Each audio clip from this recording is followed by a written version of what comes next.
আমরা স্থানীয় প্রশাসনকে জানিয়েছি বা আপনাদের মাধ্যমে জানাতে চাইছি, অবিলম্বে যে বা যারা এই ঘটনা ঘটিয়েছে তাদেরকে দৃষ্টান্তমূলক সাজা দেওয়া হোক। কারণ ইচাবার পরিবারে শুধু ইচাবাই নেই, ওনার পরিবারে ওনার স্ত্রী থেকে শুরু করে ওনার মা এবং দুটো বাচ্চাও ওনার পরিবারে আছে।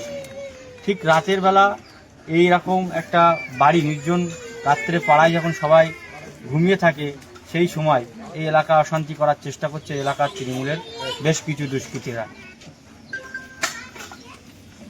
একমাত্র আইএসএফই উনি করে, আইএসএফ দীর্ঘদিন ধরে তিনি করে এসছে। এই আইএসএফ করার জন্য উনি কয়েকবার জেলও খাটতে হয়েছে। এলাকার কিছু দুষ্কৃতীরা তাকে মিথ্যা মামলা জড়িয়ে প্রশাসনের হাতে ধরিয়ে তিনি কয়েকবার জেলও খেটেছে। তারপরেও তিনি মানুষের হয়ে, আইএসএফের হয়ে, গ্রামের স্বার্থে, মানুষের স্বার্থে তিনি লড়াই করে যাচ্ছে।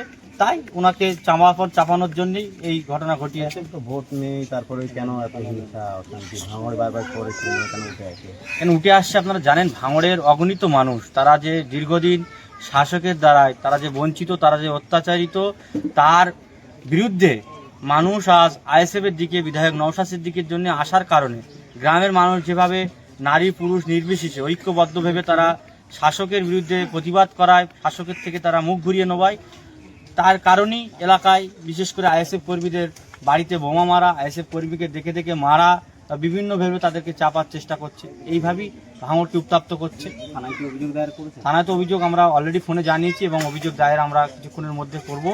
এবং আমরা পার্টিগতভাবে আগামী বুধবার চণ্ডীহাট গ্রামের আইএসএফ কর্মীদের উদ্যোগে কাশীপুর থেকে চণ্ডীহাট লালপুর পর্যন্ত একটি প্রতিবাদ মিছিলও হবে।